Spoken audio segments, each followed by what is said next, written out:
Fíjense que de lo que se dijo en la pasada ocasión, en lo que yo más insistí, es en la idea de que se capte el espíritu como lo fundamental en Hegel, lo más importante, hasta el punto de decir, hemos llegado, y lo hemos sostenido en los dos grupos, en las sesiones con los dos grupos, hasta el punto de llegar a afirmar que precisamente ese principio que tiene Hegel de su pensamiento, de que la sustancia debe ser sujeto, la idea es que ese sujeto se entienda como espíritu. Y a su vez hemos insistido en que el espíritu ha de ser entendido como la praxis, pero una praxis histórica, una praxis colectiva, y que ese tipo de sujeto es el que es la sustancia, la clase de sujeto que es efectivamente la sustancia. Y me he demorado ahí porque se me hace lo fundamental en Hegel, que para las interpretaciones que ustedes puedan hacer, para los desarrollos hacia adelante, para las comprensiones hacia atrás, me parece la noción fundamental, la noción más importante.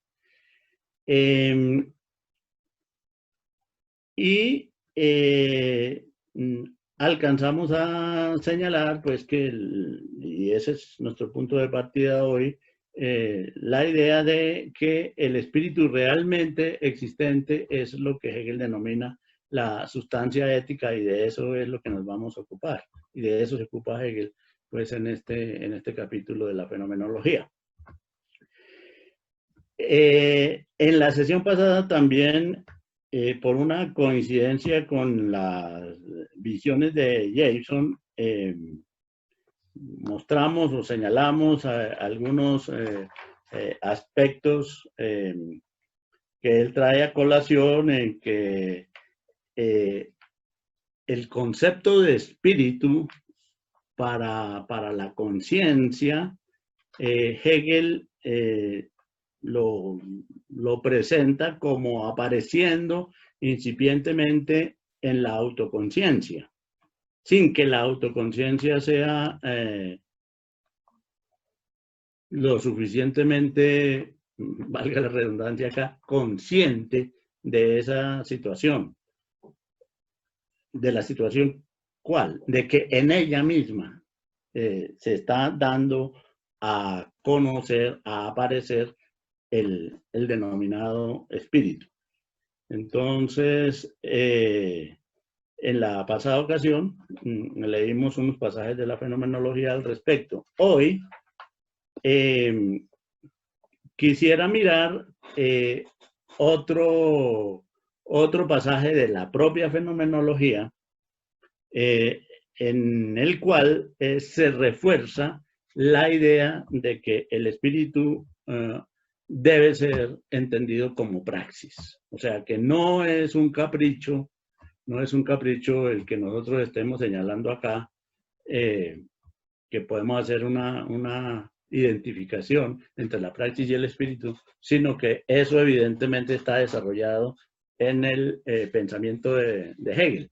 Y esta insistencia la hemos hecho porque es que las interpretaciones de lo que puede ser el espíritu en Hegel son muy variadas, y algunas son muy abstractas e incluso muy abstrusas, cuando en realidad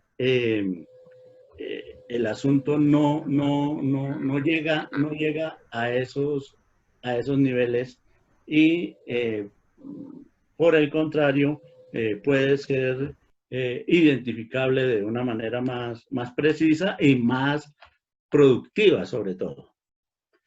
Entonces,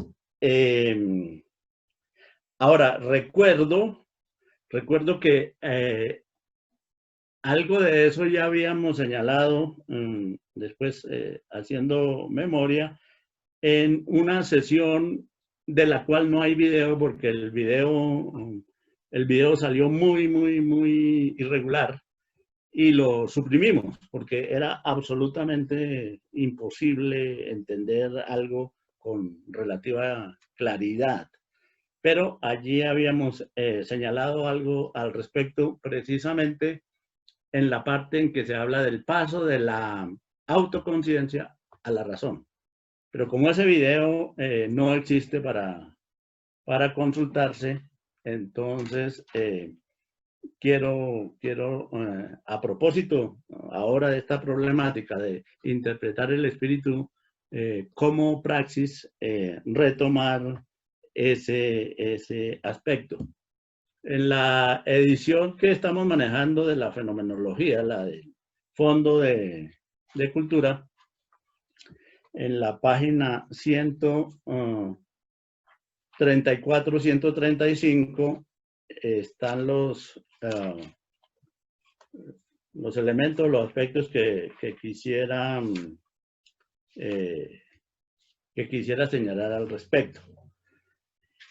Es la parte final de cómo la autoconciencia va a dar lugar a la aparición de la razón, que es interesante tenerlo en cuenta porque Kojev, en su análisis que hace de la fenomenología en los cursos que él dictó, una de las cosas que señala ahí es algo así, si la memoria no me falla, en que dice, y Hegel pasa sin mayores explicaciones y sin suficientes explicaciones del capítulo de la autoconciencia al capítulo de la razón. Y entonces yo insistía en esta sesión que hicimos en, ¿qué fecha fue? El 13 de mayo. El 13 de mayo insistía en que había algunos elementos que deberían tenerse en cuenta para hacer ese tránsito y no presentar las cosas solo la manera como las presenta Kojev.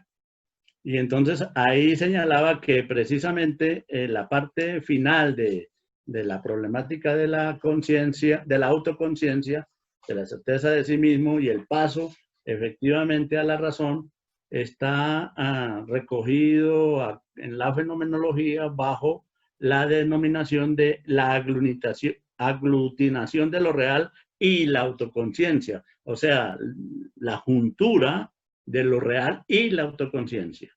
Entonces, ¿cómo es que eso funciona? Y dentro de ese contexto es que está lo que les quisiera señalar, que casualmente también, digo casualmente porque son cosas que ya veníamos nosotros trabajando antes, me refiero a la aparición del texto de Jason al respecto, pues Jason trae algunos de esos pasajes para explicar un poco lo mismo lo que estamos haciendo acá, de que el espíritu, una posibilidad es de las mejores posibilidades, porque Jason juega con la idea de que habría varias posibilidades de interpretación del espíritu y que una de ellas podría ser la praxis. Aquí lo que estamos diciendo es, o lo que yo sostengo, pues es que no, que es la praxis, fundamentalmente la praxis, lo que hay que identificar como espíritu. Y entonces, en un pasaje del escrito de Jason, cita algunas partes de esta problemática del paso de la autoconciencia a la razón. Entonces voy a leer algunos pasajes de acá y tratamos de demostrar ¿Cómo se relaciona esto con la idea de que el espíritu es evidentemente la praxis? En la página 134 dice en un párrafo lo siguiente: si la conciencia fuese conciencia para sí independiente y la realidad para ella algo nulo en y para sí, llegaría en el trabajo y en el goce al sentimiento de su independencia, por cuanto que sería ella misma la que superaría la realidad. En realidad, la conciencia se ve en una serie de problemas para que uno pudiese afirmar esto que está afirmando aquí Hegel, y Hegel los va a considerar y los va a analizar. En realidad, la conciencia sola no puede hacer esto, pero esto lo va a hacer en gran parte la razón y con ella el espíritu completo. Repito, si la conciencia fuese conciencia para sí independiente y la realidad para ella algo nulo en y para sí, llegaría en el trabajo y en el goce, dos cosas, trabajo y goce, al sentimiento de su independencia por cuanto que sería ella misma la que superaría la realidad. Sin embargo, siendo esta para ella la figura de lo inmutable, no puede superarlo por sí sola. Porque para la conciencia, en este nivel de la autoconciencia, la verdadera realidad es la figura de lo inmutable, la divinidad, Dios. Esa es la verdadera realidad, porque estamos hablando del tercer nivel de la autoconciencia.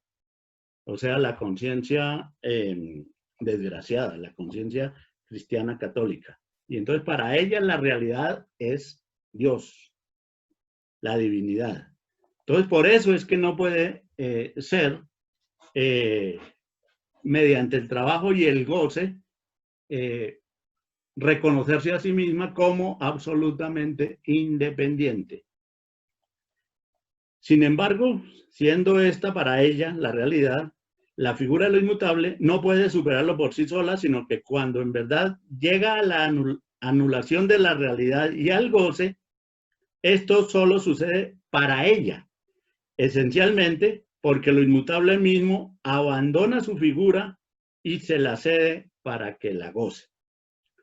A su vez, la conciencia surge aquí a sí mismo como real. De todas maneras, se mostrará real, pero como algo también interiormente roto, escindido.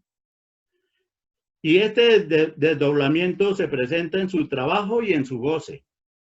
En desdoblarse en una actitud ante la realidad o el ser para sí y en un ser en sí. Es la conciencia rota, la conciencia desgraciada. Aquella actitud ante la realidad es el alterar o el actuar, el ser para sí, que corresponde a la conciencia singular como tal. Pero el alterar o el actuar, o sea, el trabajo. Pero en ello es también en sí. Este lado pertenece al más allá inmutable, está formado por las capacidades y las fuerzas, un don ajeno que lo inmutable cede también a la conciencia para usarlo. La capacidad de trabajo, la capacidad de goce ha sido dado al hombre, ha sido concedido al hombre por Dios, por lo inmutable. Pero eso es lo que le va a causar problemas a esa conciencia, como veremos. Pero por el otro lado, por el lado de la argumentación nuestra, ¿qué se está diciendo acá? Pues que lo fundamental en el hombre va a ser su trabajo, su actividad, su praxis, el obrar.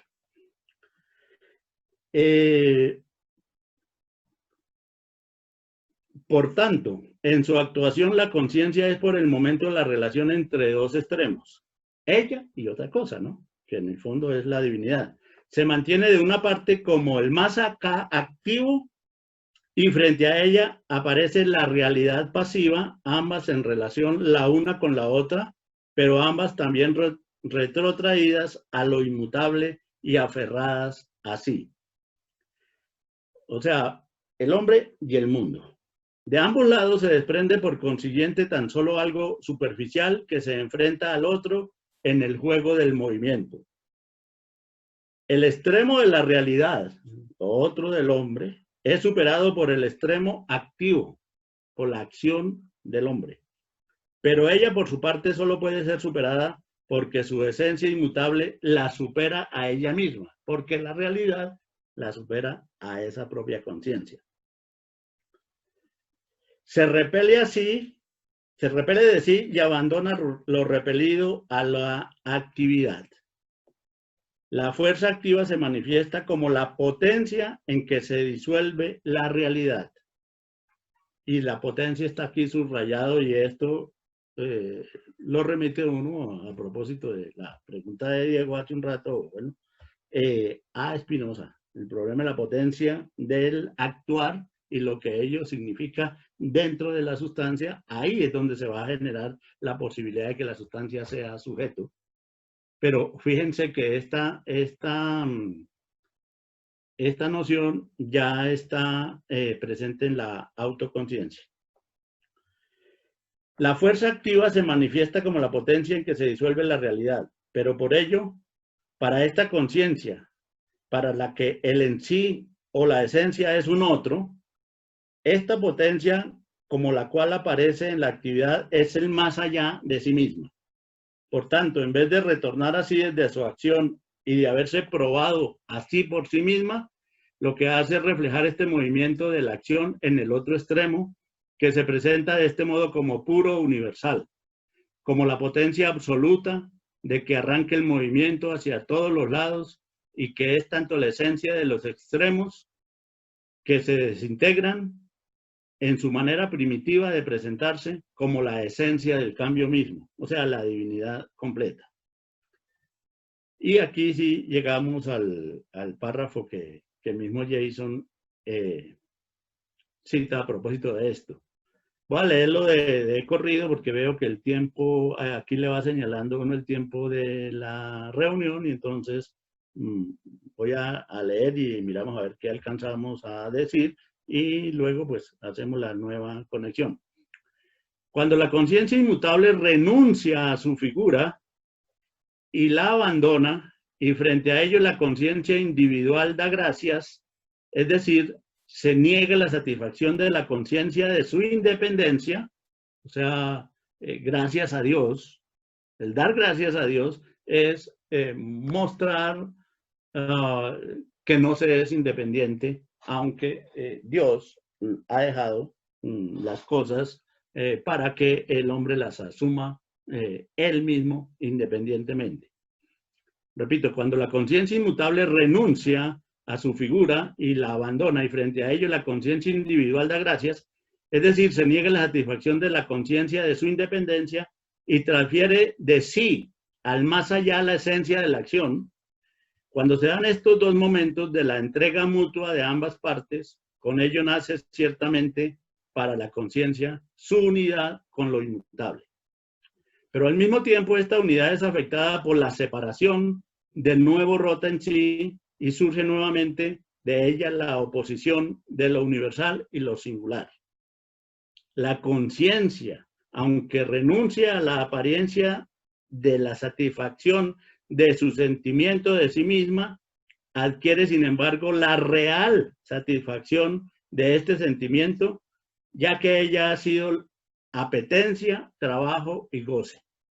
Como consecuencia, ha querido, ha hecho y ha gozado. O sea, Hegel está diciendo qué es lo que le queda al hombre una vez que él mismo ha producido, como sucede en el cristianismo, una separación entre la divinidad y él. Le queda el deseo, el trabajo y el goce. Ahora, eso le va a causar problemas, ¿no?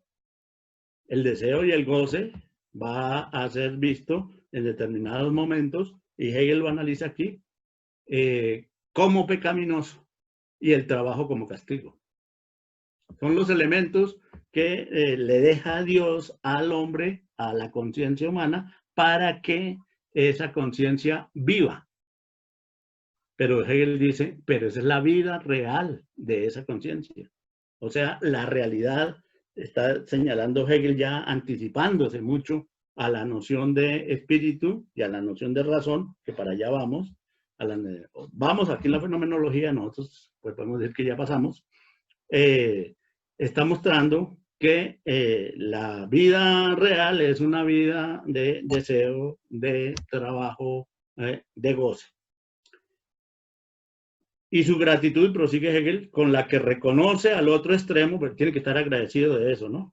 Y su gratitud con la que reconoce al otro extremo como la esencia y se supera, es también su propia acción.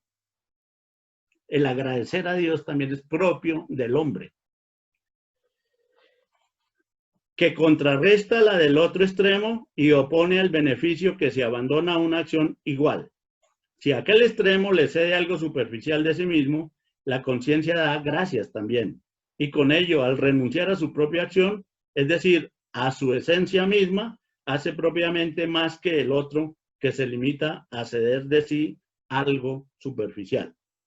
Por tanto, no solamente en la apetencia, el deseo, ¿no?, el trabajo y el goce reales, sino también incluso en la misma gratitud en la que parece suceder lo contrario, y el movimiento en su totalidad se refleja en el extremo de la singularidad.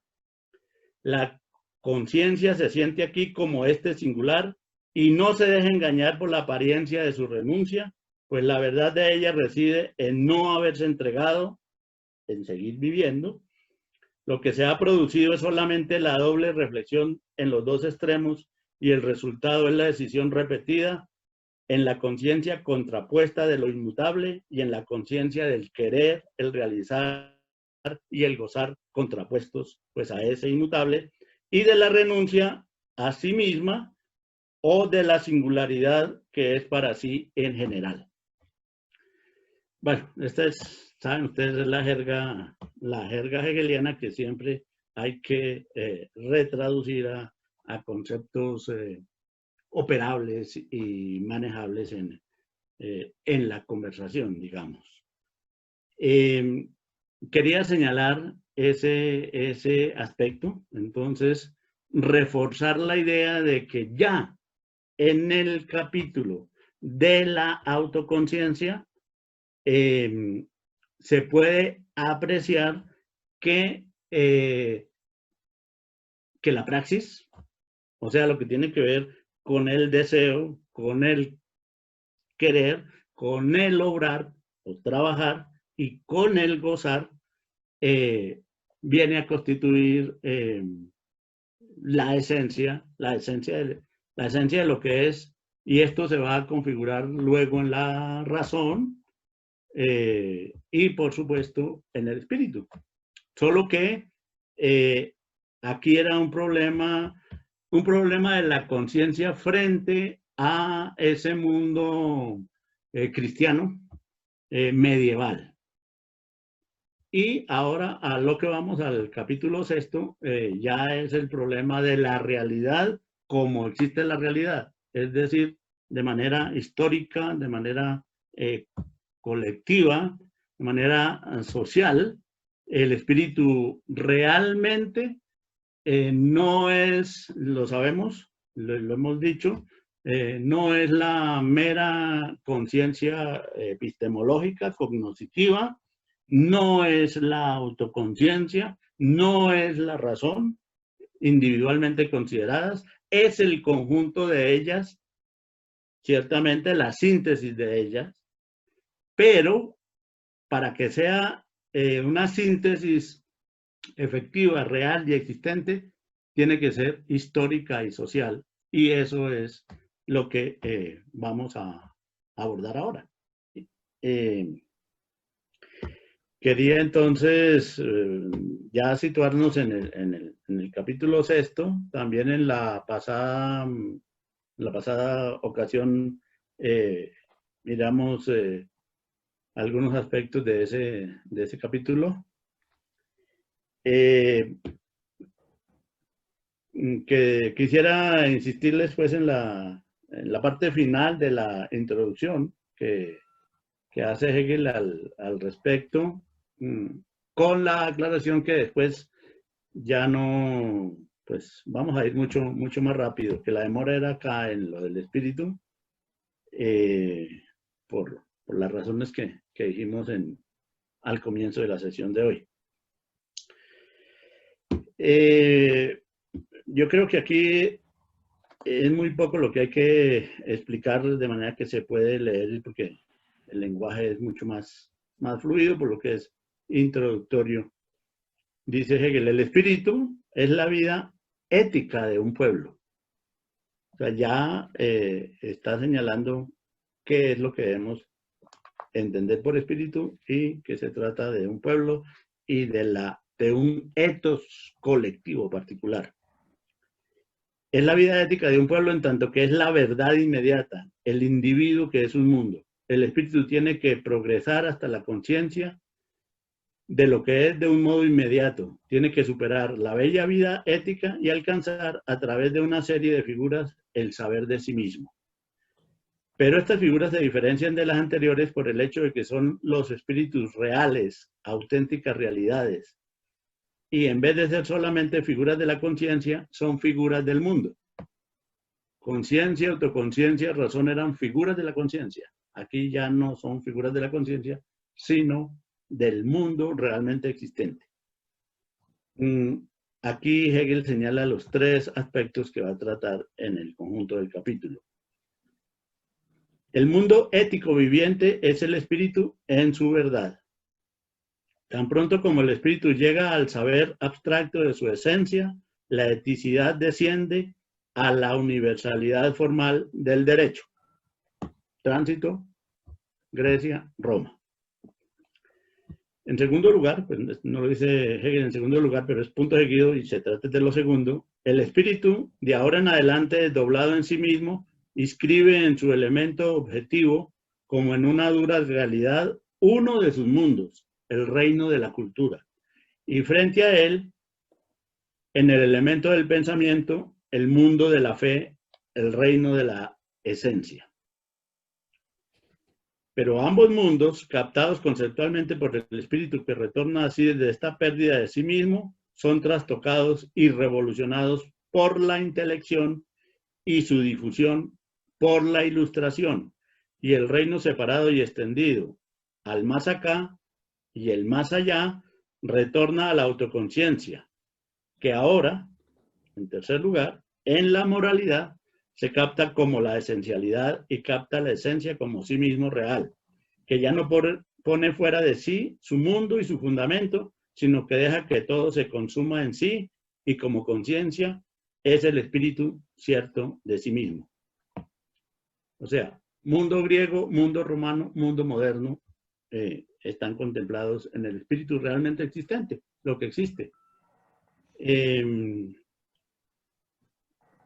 O sea, eticidad, cultura y moralidad como características básicas de esos tres mundos. El mundo ético, el mundo desgarrado en el más acá y el más allá, y la visión moral del mundo, o sea, ahí están los tres, el mundo ético, el mundo desgarrado en el más acá y el más allá, y la visión moral del mundo, son por tanto los espíritus cuyo movimiento y cuyo retorno al simple sí mismo, que es para sí del espíritu, veremos desarrollarse y como meta y resultado de los cuales emergerá la autoconciencia real del espíritu absoluto. O sea, esto es lo que se llama el espíritu objetivo. Y ya, entonces nos situamos en el mundo griego, el mundo que de unos años para acá, antes de Hegel, ha venido interesando de una manera muy particular a los alemanes, en contraste con la visión que ellos tienen de su propio mundo y de su propia sociedad. Una alternativa que se les presenta y pues frente a la cual ellos van a desarrollar su pensamiento, y que pues marca gran parte del siglo XVIII y del siglo XIX. Hegel, continuando pues con esa tradición, sabe y asume que se debe partir de ahí para mirar la conformación propia del espíritu. Pues al fin y al cabo es en esa sociedad, en la griega, donde surge para Occidente el punto de partida del reconocerse y del pensarse y del saberse a sí mismo como pueblo y como individuo, ¿no? En su manera, en su ethos, uno se siente inclinado a decir cultura griega, y en realidad la noción de cultura, que es una noción relativamente reciente en esta época, no es precisamente la manera como debe referirse uno a los griegos. Uno habla de cultura griega. Eso es anacrónico, es una manera moderna de referirse a los griegos, pero ahí no hay esa idea de cultura como tal. No se pensó, no se pensaba. Hasta hacía poco tiempo creo que es precisamente Fichte el que logra introducir esa idea con unas características a las que nosotros asumimos, parecidas a las que nosotros asumimos hoy día. Pero es relativamente reciente esa noción de cultura. Referirse al mundo griego es mejor referirse como lo hace Hegel, en función de un ethos, en relación con un ethos, una manera propia de ser en un momento histórico. Fíjense que eso que acabo de decir perfectamente alguien lo puede asimilar a la noción de cultura, pero es que ha sido más bien al revés. La noción de cultura vino a suplantar, a absorber, a suplantar y a desvalorizar la noción de ethos. Entonces, y hoy día para nosotros es casi que nos referimos a todo con esa noción de cultura que es realmente vaga y bueno, aunque Hegel la va a utilizar aquí específicamente en el marco del cristianismo, ¿no? Y al fin y al cabo la cultura se puede ver, es una especie, esa noción de cultura, es como una especie de herencia que deja el cristianismo en el mundo moderno, y nosotros hoy día hablamos de eso, las culturas, el respeto por las culturas, etcétera, etcétera, y no se tiene claro qué es eso. Entonces, en relación con el mundo griego, vale más la noción de ethos, y precisamente en ese mundo ético griego va a estar presente como en ningún otro, en principio, para Occidente, esa noción de eticidad. Por eso, Hegel dice, el espíritu verdadero es la eticidad. Ese es el espíritu real en su presencia en el mundo, no la cultura, la eticidad. Cuando nosotros decimos cultura, desvalorizamos esa noción de ethos. ¿Qué más podemos decir así? El resto, pues, es lo que todo el mundo, pues, por así, de una manera u otra, sabe de ese mundo, de ese mundo griego.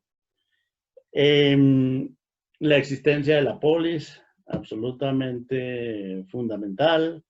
Las instituciones presentes en esa polis, los conflictos de las polis, los conflictos en el interior de las polis, los conflictos de ese conglomerado de polis con otro mundo distinto, con otro etos, no digamos con otras culturas, sino con otro etos al que los griegos denominaron bárbaros, o sea, todo lo que no perteneciese a ese mundo del etos griego era bárbaro.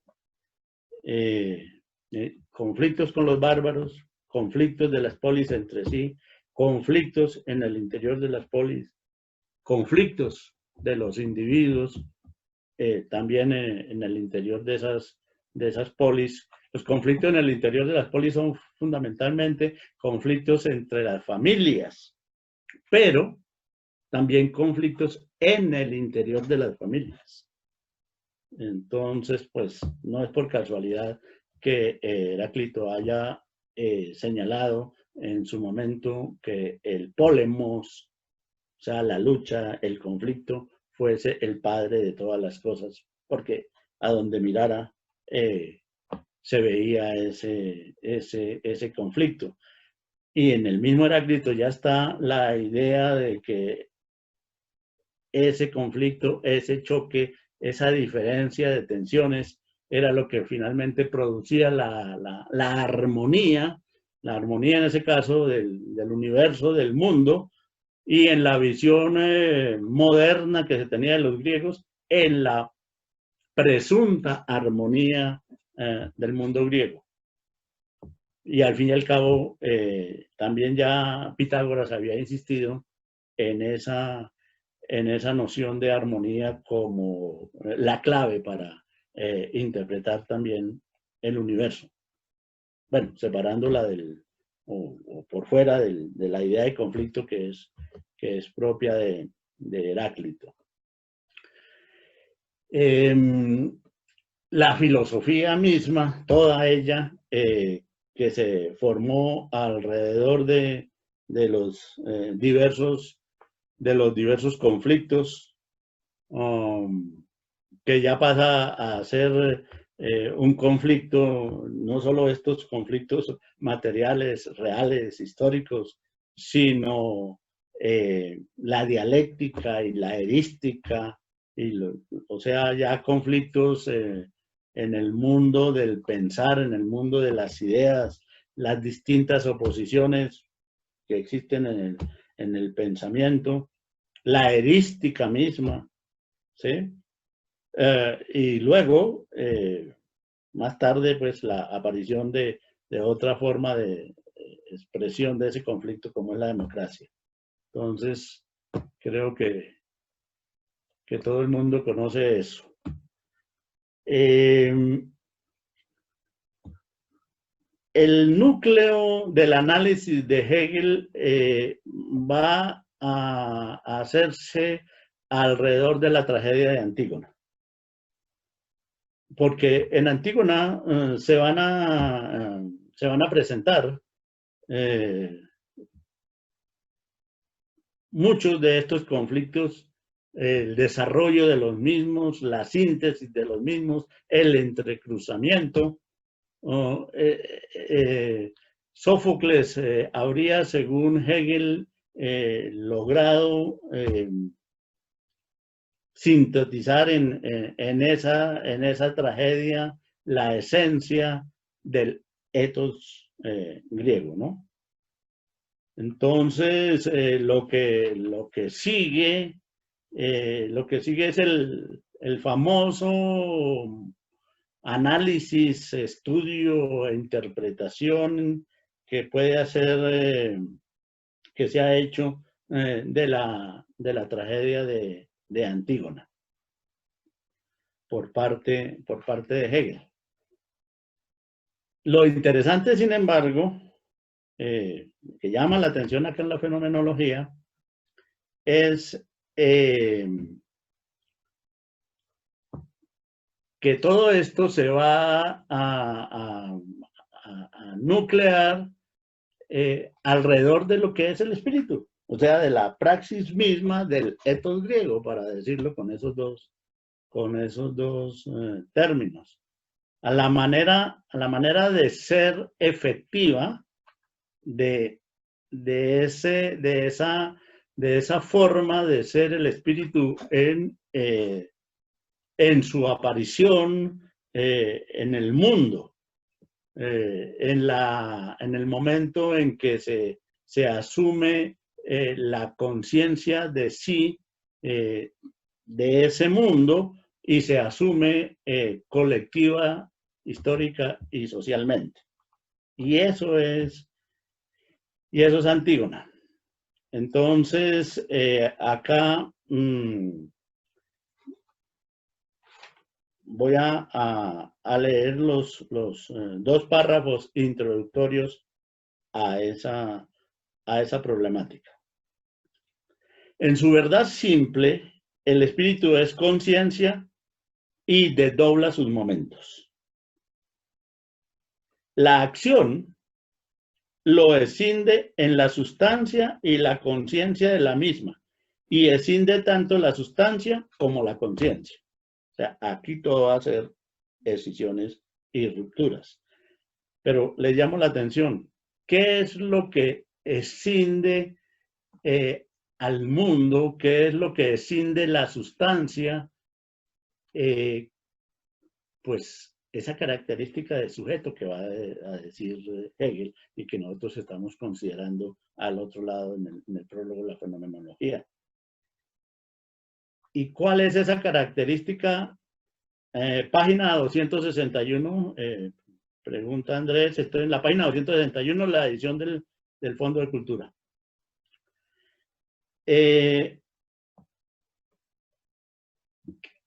Decía, eso que es el espíritu, pero ya dijimos, el espíritu es praxis. Entonces es la acción de los hombres lo que va a generar este enredo tan tremendo. El que los hombres actúen, el que los hombres sean el sujeto de la sustancia, la conciencia, autoconciencia y modo de ser de la propia sustancia, de lo que es. La acción lo escinde en la sustancia y la conciencia de la misma, y escinde tanto la sustancia como la conciencia. La sustancia como esencia universal y como fin se enfrenta consigo misma como la realidad singularizada. El medio infinito es la autoconciencia, que siendo en sí unidad de sí y de la sustancia, deviene ahora esta unidad para sí. Esto es interesante, si se dan cuenta. La sustancia como esencia universal y como fin se enfrenta consigo misma. O sea, lo que sucede es una decisión en el interior de lo que es de la propia sustancia. Se enfrenta consigo misma esa sustancia. Como la realidad singularizada, como lo que es particular, ¿no? El medio infinito es la autoconciencia que siendo en sí unidad de sí y de la sustancia, autoconciencia como unidad de sí y de la sustancia, deviene ahora esta unidad para sí, o sea, para sí misma. Esto es lo que va a hacer Antígona. Aúna la esencia universal y su realidad singularizada. Eleva esta a aquella y actúa éticamente. Y hace descender aquella a esta y lleva a cabo el fin que solo es sustancia pensada. Hace surgir como su obra y con ello como realidad la unidad de su sí mismo y de la sustancia. En este desdoblamiento de la conciencia, la sustancia simple adquiere de una parte la contraposición frente a la autoconciencia. A un lado estaría la realidad particularizada en contraposición a la autoconciencia. Y de otra parte, presenta en ella misma la naturaleza de la conciencia, consistente en diferenciarse en sí misma como un mundo estructurado en sus masas. Esa palabra masas acá quiere decir grupos sociales, ¿sí? Sectores. Entonces va a decir Hegel que se presenta en esa sociedad una división en masas, que es la que sigue pues a lo largo de la historia, si ustedes quieren, pues hasta las clases sociales, ¿no? Habría que ver gremios, etcétera, grupos, clases, pero la palabra que utiliza aquí Hegel es la de masas. La sustancia se descinde pues en una sustancia ética diferenciada, en una ley humana y otra divina. O sea, lo que es tiene dos características, lo humano y lo divino, y lo humano tiene sus leyes y lo divino tiene sus leyes. Y asimismo, la autoconciencia enfrentada a ella se adscribe con arreglo a su esencia a una de estas potencias. Y como saber, se descinde en la ignorancia de lo que obra y el saber de ello. Es por eso un saber engañoso. Uno no sabe lo que está pasando. Uno asume, por así decir, partido, se coloca en un punto de vista y asume su propio punto de vista y asume lo contrario a su punto de vista, pero uno no sabe realmente qué es lo que se está efectivamente cocinando ahí.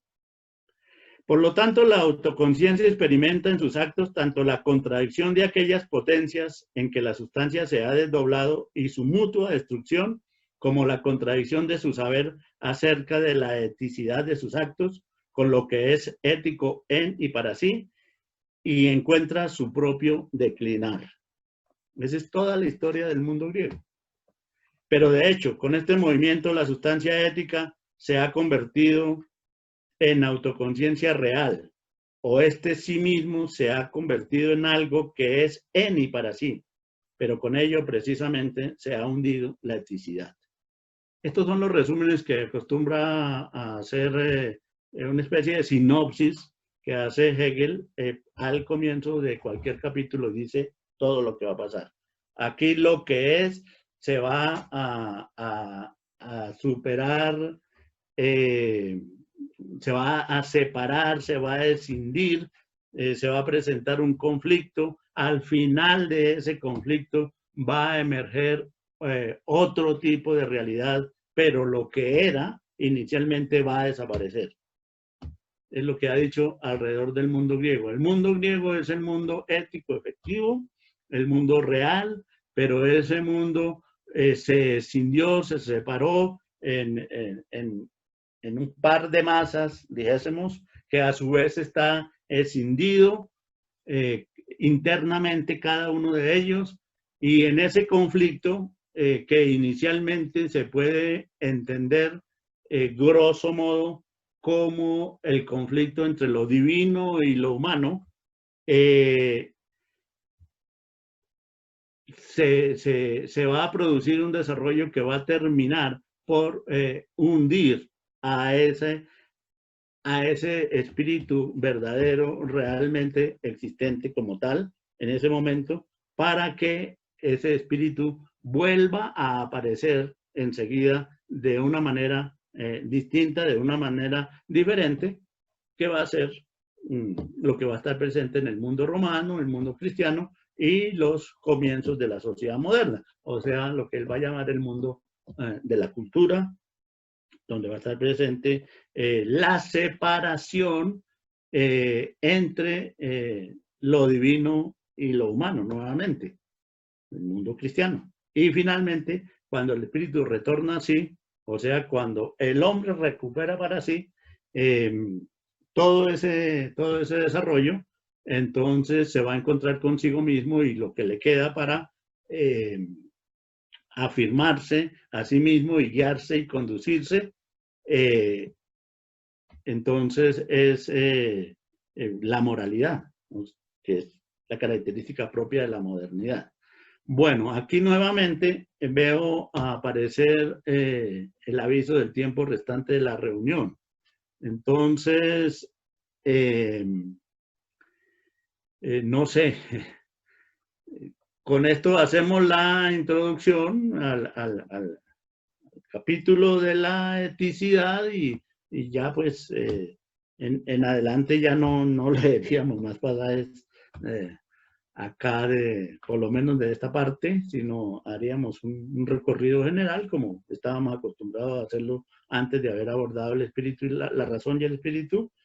Pero bueno, aquí queda es la posibilidad de cómo aprovechamos este tiempo, porque yo ya creería, no sé qué digan ustedes, qué diga Diego, cómo hacer, pues nos tocaría hablar estos 2 minutos y ya se terminaría todo, o volvemos a conectarnos, no sé. Eso sí, ¿qué dicen ustedes?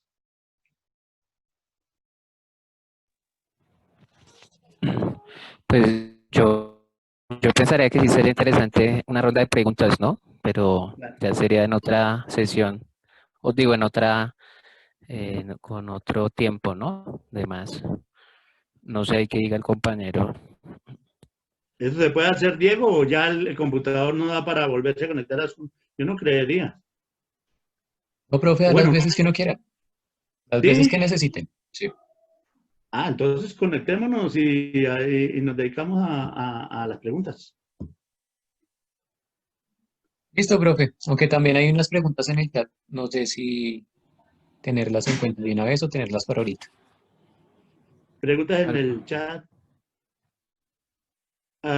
Sí, sí. Pues ahí están, pero es que ya no quedan sino 2 minutos. Eso. Pues a ver, no, volvámonos a conectar, que de todas formas está la pregunta de Andrés y algo que dice Amarua. ¿Se trata del conflicto entre Antígona y Creonte? Sí, sí, ellos son los Sí, representantes, señor. ellos son las figuras que representan eso, pero ahí hay un conflictos grandes, porque es el conflicto también entre en la familia, el tío y la sobrina, el hombre y la mujer. Aquí está el hombre y la mujer, la sociedad y el individuo, el papel de los hermanos. Todo eso está evidentemente acá. Bueno, esa es tengámosla en cuenta para retomarla ahorita y dialogar con Andrés.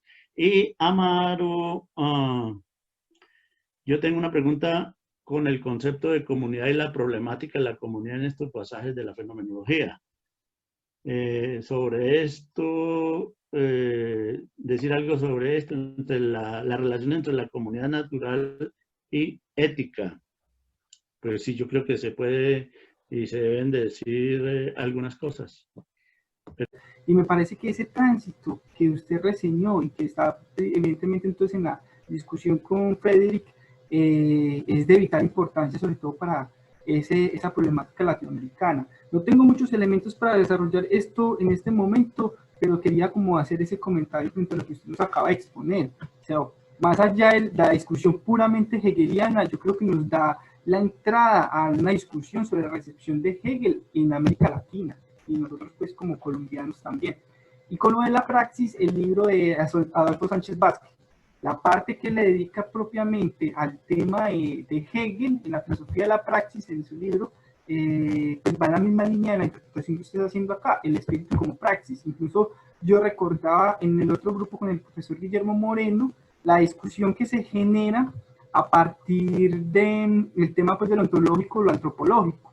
Yo creo que Sánchez Vázquez, y un poco usted también lo hizo hincapié en esa sesión, va a mostrar, y el pasaje que usted leyó hoy propiamente, que más allá del tema ontológico que aparece en la lógica, o el ser, o la especulación pura, ella no se podría dar sin antes considerar la propia praxis, porque quien especula en términos de la elevación lógica del concepto, pues está inmerso en una cultura, está inmerso en una sociedad, ya está inmerso en un determinado espíritu de un tiempo, entonces evidentemente la configuración de la racionalidad o del concepto, ¿cierto?, la lógica subjetiva, pues ya está plagada de ese movimiento que nosotros veíamos en la fenomenología. Entonces yo creo que es un falso problema separar lo antropológico y lo ontológico. Eso fue una enseñanza que yo tuve a partir pues, de las discusiones con ustedes y la lectura de Sánchez Vázquez. Creo que es un falso problema realmente.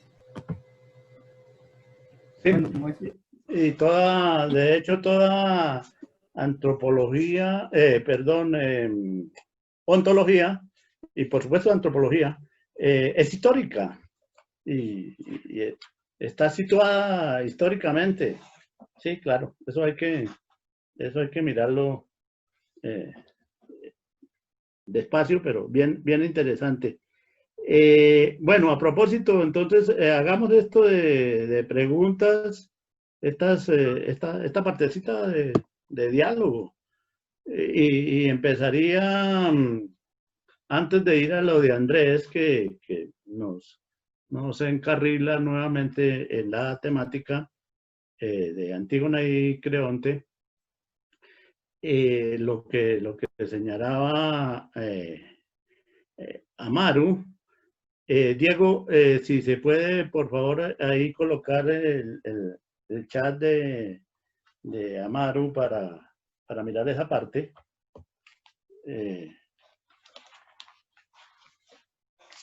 Más o menos, bueno, yo recuerdo, mientras se ubica, entonces, recuerdo que en parte se trataba también de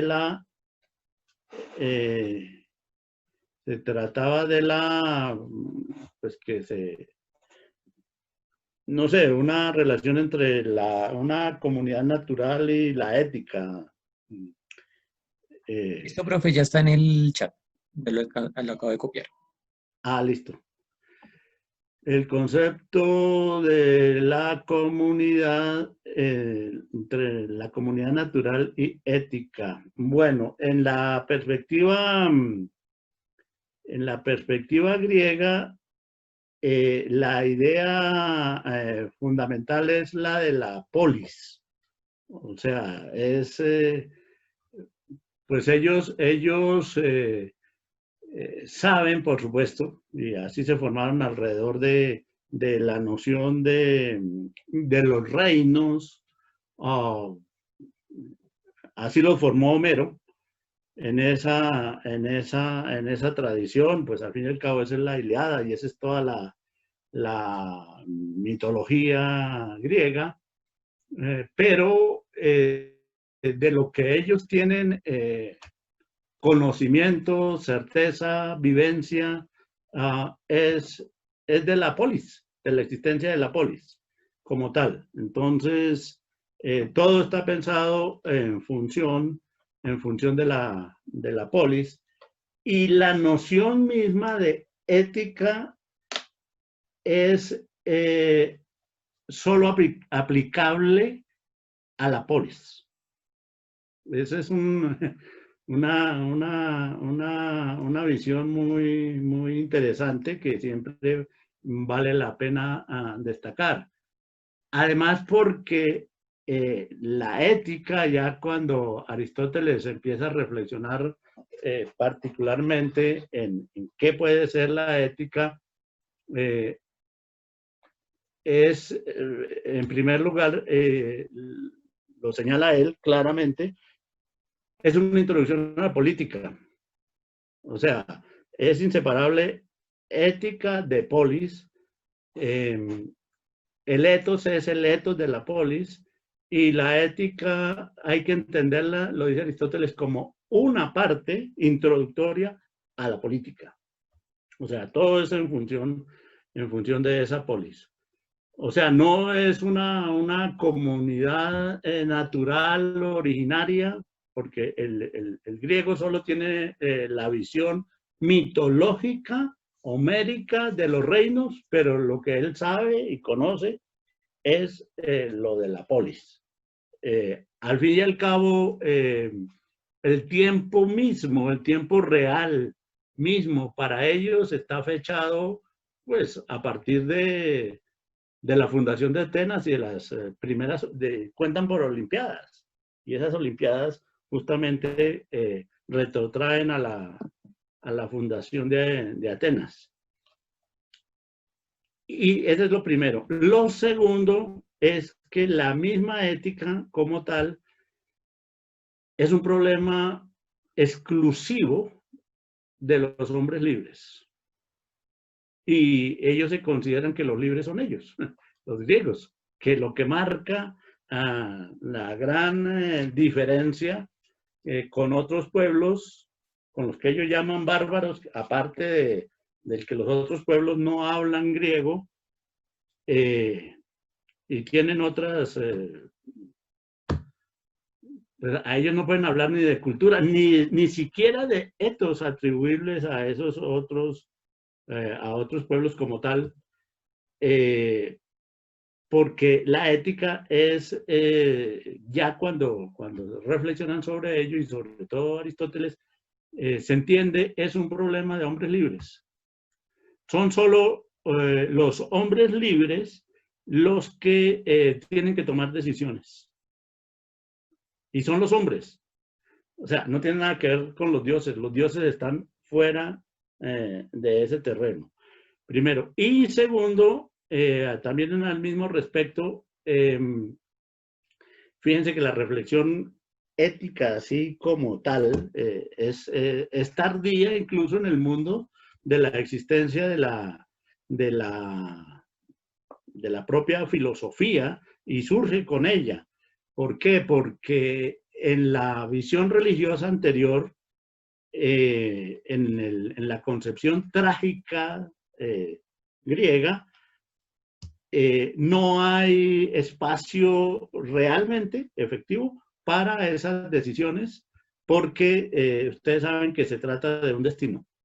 O sea, lo que le acontece a los hombres es resultado de un destino que se lleva todo por delante, hombres, dioses, ahí los mismos dioses están incluidos en ese destino.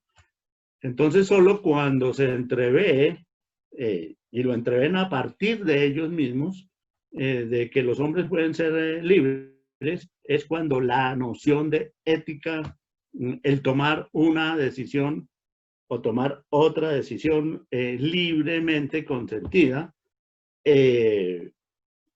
se hace presente, es cuando se puede hablar precisamente de eticidad. Y eso es lo que está presente ya en el tránsito hacia, de Antígona hacia el desarrollo de ese mundo griego. Porque recuérdese, es muy interesante, Antígona es una tragedia. O sea, corresponde a la concepción del destino. La tragedia es porque hay un destino. Entonces corresponde a la concepción del destino. Pero es una tragedia que es una obra de teatro, al mismo tiempo elaborada por Sófocles y presentada ya no en un reino, es presentada en la polis y presentada como obra para un concurso teatral. Es un elemento sagrado, pero que también hace parte de un concurso, y en últimas van a ser los espectadores de Antígona y de las tragedias los que van a decidir a qué dramaturgo, en este caso Sófocles, le van a conceder el primer lugar en la presentación de esa tragedia. Entonces, es una mirada retrospectiva que hace Sófocles del mito de Antígona, existente en un periodo anterior al mismo desarrollo de pensamiento que se lleva en ese momento. Si bien es cierto, en Antígona, pues allá no se trata efectivamente de reino, sino de polis, porque Tebas es una polis, pero es una polis que todavía está manejada, gobernada, con criterios que vienen de atrás. Ley divina, ley humana, o lo divino y lo humano. Entonces, lo primero es que aquí no se trata de la problemática de una comunidad y menos una comunidad natural, sino de la polis. Y que la ética es exclusivamente relacionada con las polis y en particular con los hombres libres, llamémoslo así. Es un problema de los libres. Los esclavos no tienen problemas éticos. El esclavo debe obedecer órdenes y ya. El hombre libre es el que tiene que tomar decisiones. Es el que tiene que reflexionar sobre lo que va a ir, sobre el etos, sobre su propio etos. Eso pues así en general, para la pregunta de Amaro, no sé. En relación con lo de Andrés, pues sí, se trata efectivamente de Antígona y Creonte. Bueno, aquí Amaro dice, cuando Heráclito nos dice que, sí, que el etos, ni más ni menos, es el demonio del propio hombre. La cultura la cultura es destino. Bueno, cultura no hay. Sí, hace rato. Primero, la noción es latina. Segundo, es otra cosa. Nosotros hablamos de esa cultura. Es destino, todo es destino. En el universo, la familia, también hay ética, y en la polis naturaleza, pues esta es una de las cuestiones que se van a discutir, pero ese ethos que utiliza Heráclito ahí es simplemente el carácter, ¿sí? En este caso, el carácter del individuo, que es el que a la larga, esta es una visión muy interesante de Heráclito, a la larga el propio destino, si se quiere, que lleva cada hombre, está determinado por su propio carácter, ¿no? Lo está marcando, no hay que buscarle destino afuera, distinto, sino que el destino se lo labra el carácter del individuo, ¿no? Ese sí es un elemento interesante. Y un punto de discrepancia que existe entre Aristóteles y Schopenhauer, precisamente. Pero bueno, eso nos salimos de ahí y es otro cuento.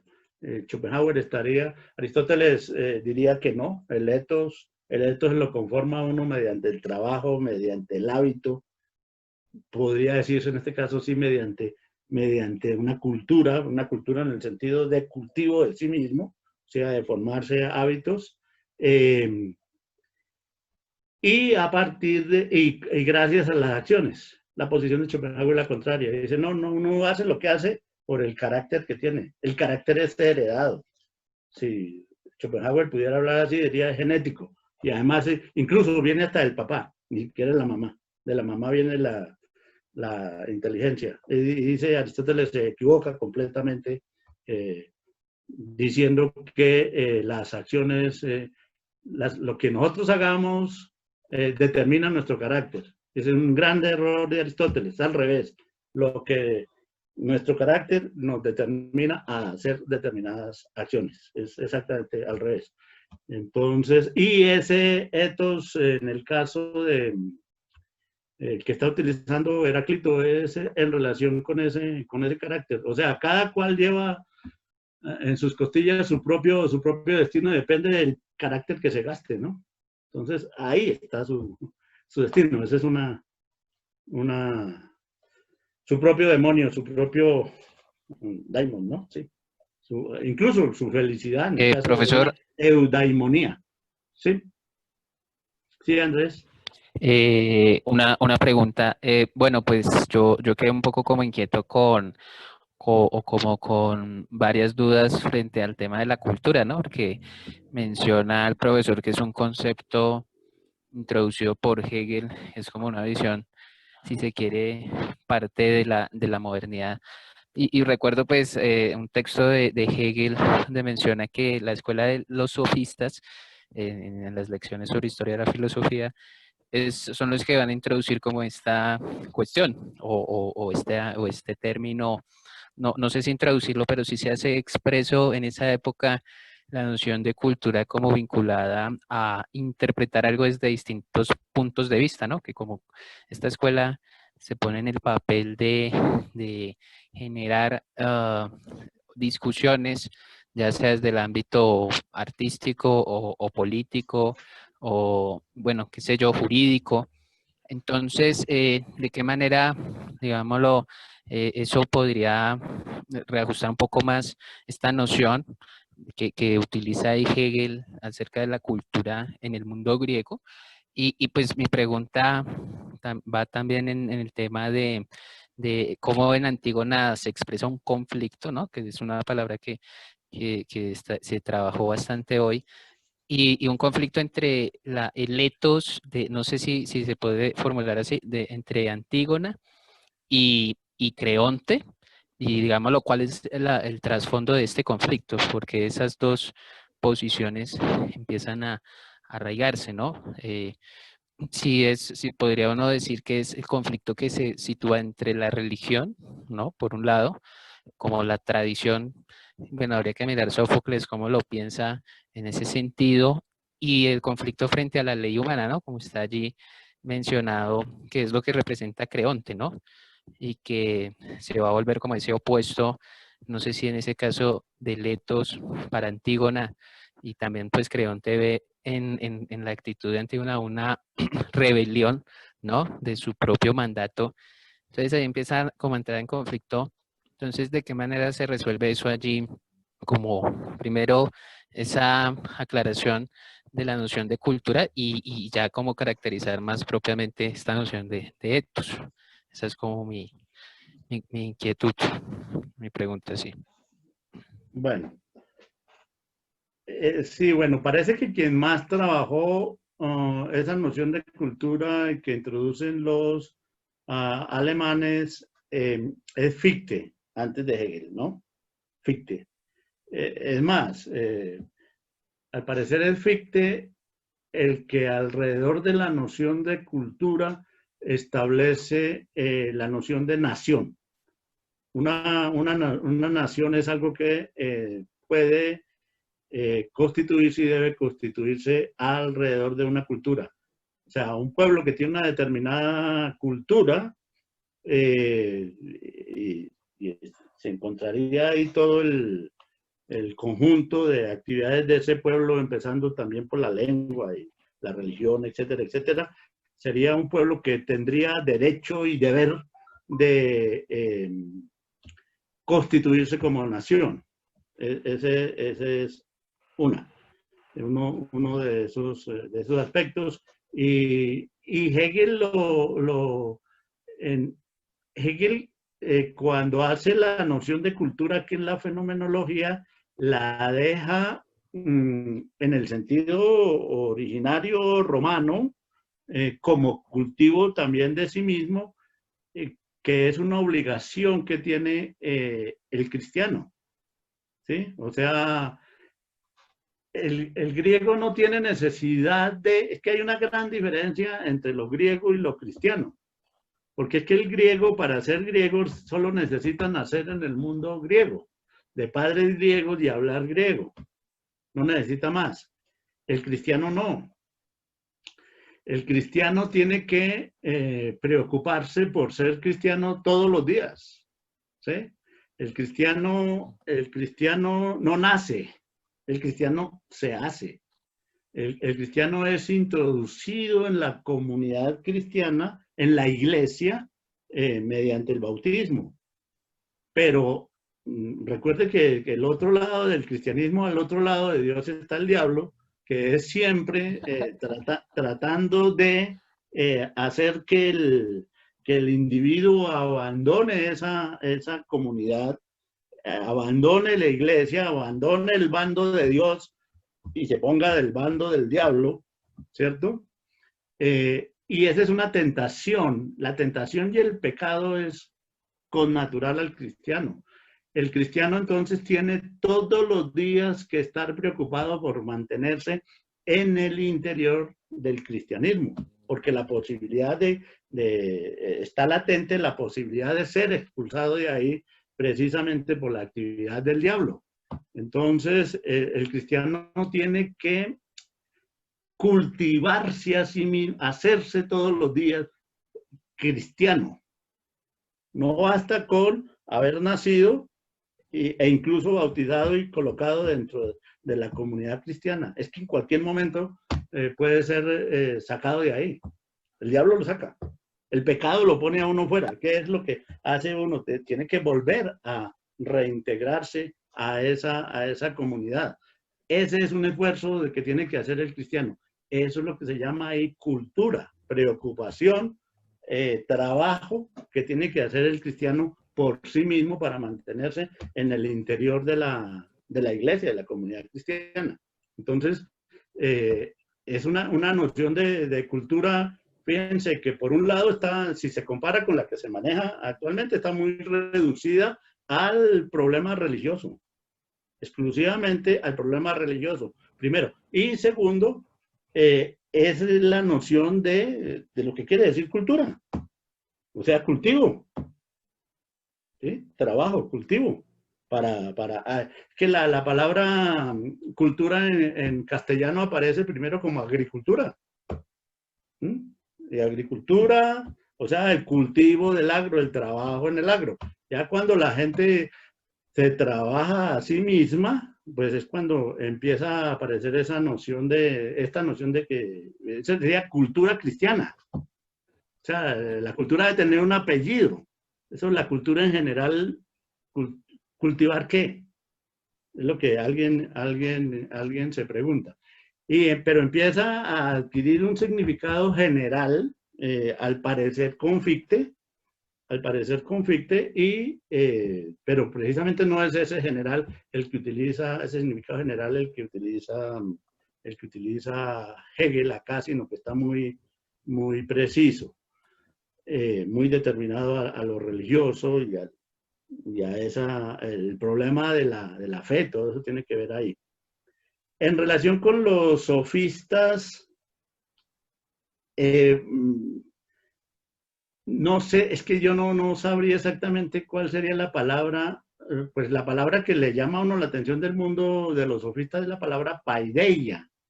Entonces la paideia es lo que se podría traducir como cultura, pero porque existe la doble posibilidad. Se trata de la paideia, evidentemente, de la formación del individuo, pero es también el modo de ser general con que se vive en una polis. Entonces, por ejemplo, cuando Jagger pone paideia, los ideales de la cultura griega, es que está, por ese desarrollo ya la influencia alemana, está asimilando paideia con esa noción de cultura, pero es que esa noción de cultura se la inventaron así los alemanes. Entonces, en el caso de los sofistas, se trata de la noción de paideia, diría yo, en general. O sea, la conformación de un determinado ethos, eso es la paideia. La conformación y la expresión de un determinado ethos constituye eso que puede ser la paideia. Pero paideia también es el trabajo individual, que puede y debe realizar cualquier persona, y necesita pues ejemplos, ¿no? Que lo lleven, que lo formen.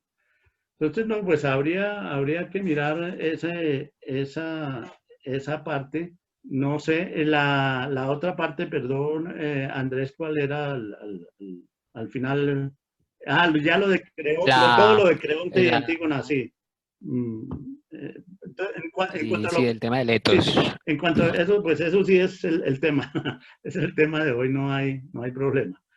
De nuevo, aquí ya viene la alarma, quedan 6 minutos. Entonces, y, y ya no sería más. Pero bueno, con eso nos reintroducimos a la temática. A ver, el problema básico que Hegel va a ver acá es como el proceso de formación de lo que después va a ser el Estado, precisamente. En el mundo griego, ese mundo de esas polis, tal y como está constituido, hay una relación directa entre la familia y los individuos componentes de esa familia y la polis. No hay sociedad. Ese es el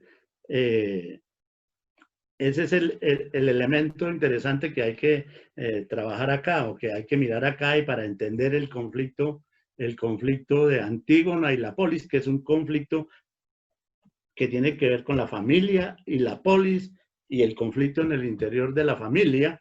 O sea, el conflicto central de Antígona es, pues, puede interpretarse como el conflicto entre la polis y el individuo, ¿sí? Entre Creonte, representante de la polis, y Antígona como representante de una posición individual.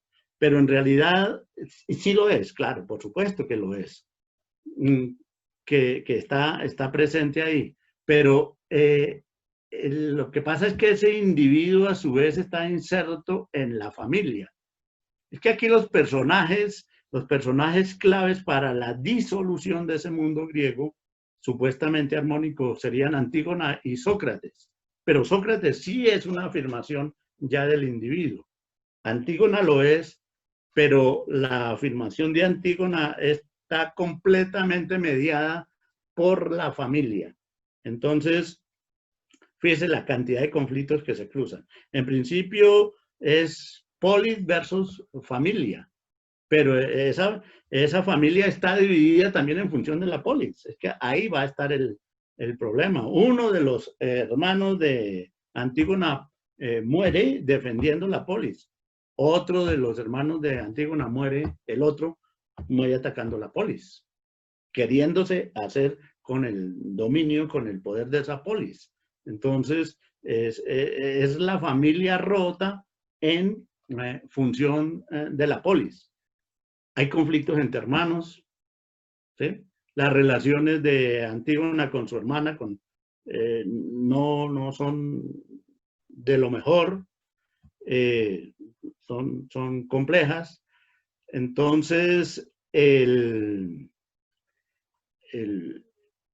asunto hay que mirarlo en esa perspectiva. Sí, por supuesto. ¿Qué es lo que se invoca desde Antígona? La ley divina. La mujer va a representar la familia, va a representar lo divino, va a representar un tipo de leyes que vienen de atrás, que Antígona dice, no se sabe cuándo aparecieron, pero ahí están, ¿sí? Antígona las va a asumir. ¿En contra de qué? En contra de las leyes de los hombres, las leyes de la polis, la ley que procura hacer respetar por encima de todo la polis, que todo eso está representado por Creonte y por los hombres. Todo esto lo trabaja él en un detalle bien interesante ahí. Entonces sí, evidentemente hay una serie, Antígona es un nido de contradicciones. el de su procedencia. Recuerden que es hija de un incesto, ¿no? De Edipo.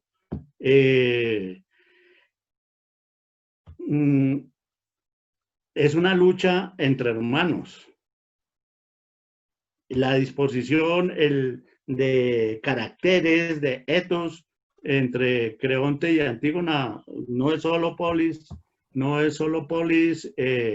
individuo, es también tío, sobrina en el interior de la familia, pero alrededor de la polis. Las contradicciones de la polis en sí misma, la contradicción de lo humano y lo divino, del hombre y la mujer, son las mismas contradicciones presentes en Creonte, ¿sí? Porque mientras Antígona mantiene a lo largo de la obra un criterio permanente y no cambia su carácter, es el mismo personaje, por así decir. Creonte, dadas las circunstancias, termina cambiando de posición. Lo que pasa es que cuando se arrepiente y cambia de posición, ya es demasiado tarde. Hay diferencias de estilos en Sófocles en relación con Creonte y Antígona, pero bueno, aquí se acabó el tiempo. Definitivamente, entonces, en la próxima seguimos. Iba a hacer otra pregunta, pero ni modo. Queda un minuto, no. Déjenla planteada para el otro. Sí, la voy a escribir para la próxima, claro que sí. Sí, y muchas me gracias. acordé de Edipo Rey, de también el conflicto entre madre, padre, hijo. Claro. Interesante cómo empieza a incidir esa literatura, ¿no? Como en todas esas ideas dominantes de la época. Muy interesante. Sí. Eso hay